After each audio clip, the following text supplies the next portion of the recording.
Hi everyone, and a warm welcome to the latest offering then from HaytersTV, the Debate, a footballing podcast which basically discusses all the burning issues of the last few days. I'm delighted to have two very special guests with me. To my right, Joel Bayer, who's a content creator at Cheeky Sport Insta and a committee member at the Football Writers Association. Great to have you with us, Joel. Thank you, man. Welcome on board, my friend. And a man who needs very little introduction, Patrick Barclay, over 40 years of writing for some of the finest publications on Fleet Street. Paddy, great to see you too. Well, let's start then, first of all, with this bombshell that was delivered by UEFA late last week, and this Champions League ban for Manchester City. 2 years, pending an appeal, of course.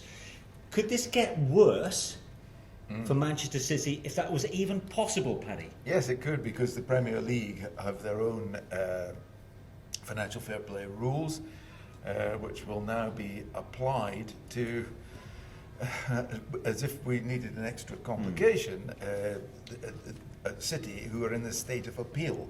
The CAS appeal, I think we heard this morning, it will be probably heard in June, by which time the Premier League season will be over. So it's quite difficult for the Premier League to take action, although their financial fair play rules, which you don't hear much about, as opposed to the Football League's rules, which are very strongly wielded, as QPR will attest, among others.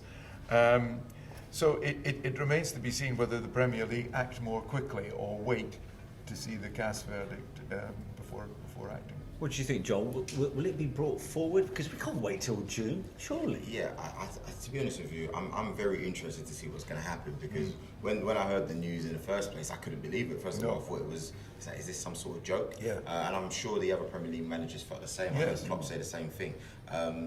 Particularly in the light of the Paris Saint-Germain, who got away with a slap on the wrist. Yeah, exactly. For what sound like similar offences. But I'm thinking, the reason why I think the Premier League is going to have to take action is because it can't seem to be lax in comparisons to UEFA. True. So that's why I think there's going to be some sort of action. What that's going to be, I have no idea. I've heard everything from point deductions to, I was talking to you guys off camera, titles possibly being awarded to... Or just being stripped off them. So I'm very interested to see what's going to happen. And I know you're going to pose us with following questions, so I don't want to... I'm going to take my position today as a guest, but... yeah, it's very interesting. Well, look, Patrick, come on then. Let's hit you with the hard question then. So, if you were the Premier League, what would you do?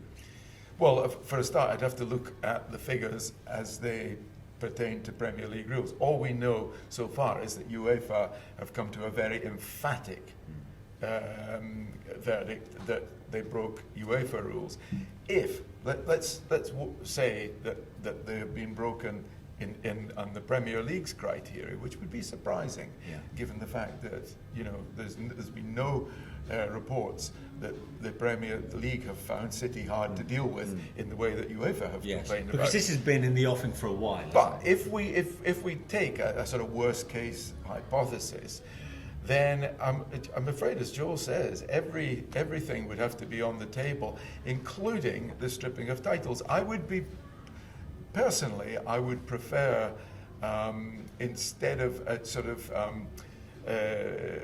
retrospective points deduction, which, for example, could give Liverpool the title in 2014, which they lost out on by 2 points. By 2 points, so you could even have a small deduction of 6 points, which would give Liverpool the title. I don't like that. If you haven't won the title, you haven't won the title. I prefer that.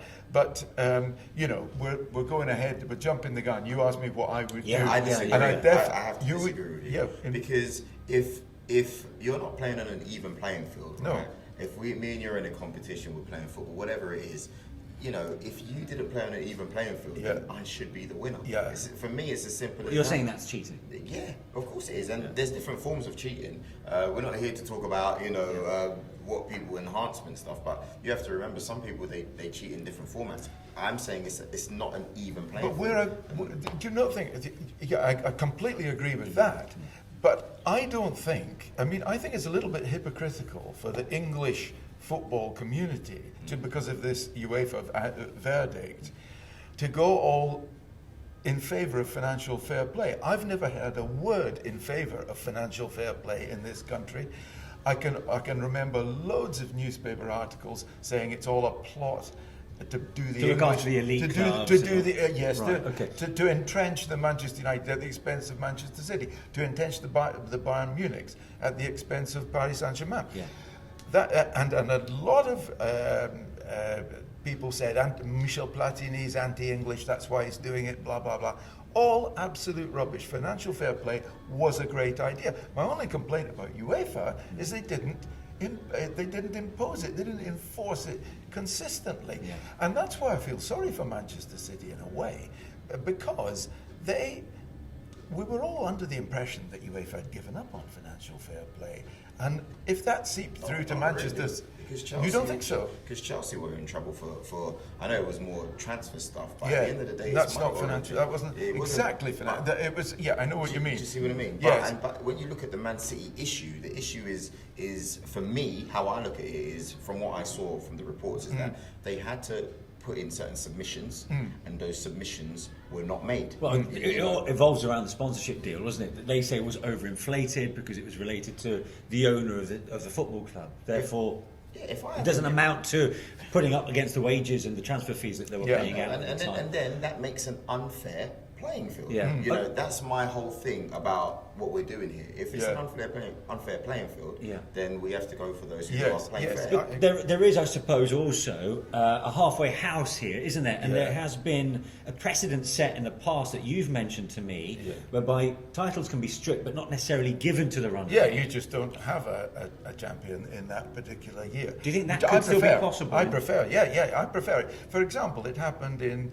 1994, I think it was, in France, when Olympique Marseille, in order to protect players for a Champions League final, attempted to bribe French league opponents in the final league match of the season. They were stripped of the Ligue 1 title. It wasn't given to the runners. It wasn't given. It wasn't. As I understand, it wasn't given to the runners. Can I ask why you think it's fair? Because for me, I look at it as, I've worked hard the whole season, you know. Yeah, but the thing is, the investigation, It that's is. being brought to light here into Manchester City stretched across 2012 and 2016. I agree with you. And City won the title in 2014, bang in the middle of when they allegedly transgressed.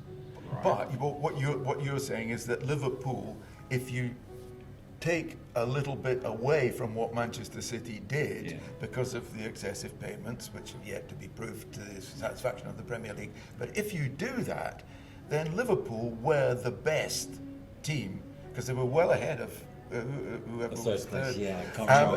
Little horse. Yes.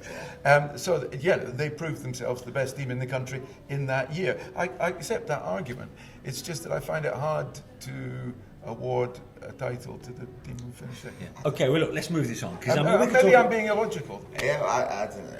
We'll be here all night, so I know Manish needs to do his job. But what about the chasing pack? What does it mean for the likes of Tottenham, Sheffield United, Wolves, maybe even Arsenal, maybe even Burnley, who might even think themselves they've got a chance of finishing within perhaps that top 5, which is what's needed now for Champions League football. How do they go about even, if the case isn't being appealed and heard until June, how do they go about selling Champions League football to summer acquisitions? I know, it's very, very difficult. There have been similar situations in the past when, teams are chasing the last place and you don't know the result of the Champions League final, and if an English team win it, then you get an extra club. So it's not wholly unprecedented.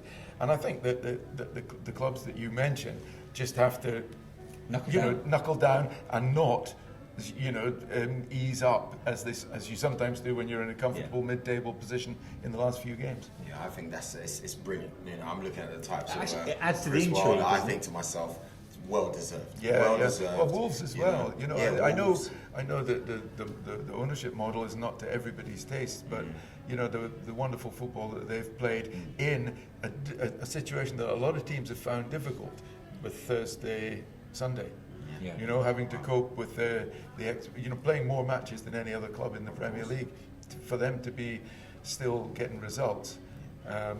indeed being denied them by funny offside decisions. And it gives a lifeline as well for the lesser teams such as Manchester United and Arsenal at the moment. So it gives us something to fight for a little bit, and it's great for our engagement online as well. What does this mean for Pep's long-term future? I'll be honest with you, I already think he was already in limbo anyway. You know what he's like. He likes to travel and stuff like that. And I've heard the Juve rumours for a while now. I don't think there's no smoke without any fire, but this will definitely crush it. When you're looking at the difference with Pep Guardiola and another manager is he's not just looking for a job, he's chasing legacy. When these people chase legacy in these sports, these Joses, they have a 5-10 year plan, you know, and you can't take away 2 years from that, which is where I think, on a player's perspective, I think that's where Paul Pogba's career will be tainted, because he spent a solid 3 years in a club where he could have been in another club, accumulating Serie A's and kicked on and been known as something. But now you've taken 2 years away from you know, someone who's trying to be the greatest manager of all time. There's no time for that. You know, in that 2 years he could be shy of 2, 3, 4 trophies, probably a European trophy. He's going to go.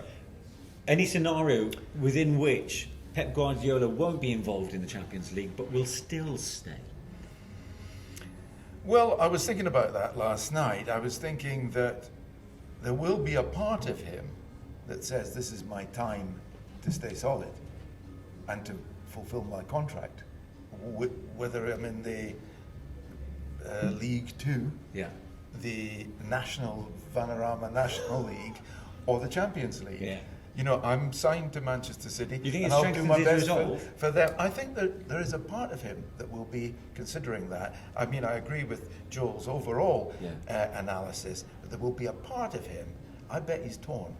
I bet there will be part of him that says, look, they gave me the contract. Bear in mind also that, you know, Soriano, Begiristain are with the club. Where do they go, if indeed anywhere? So, I think he'll be in more turmoil than people imagine.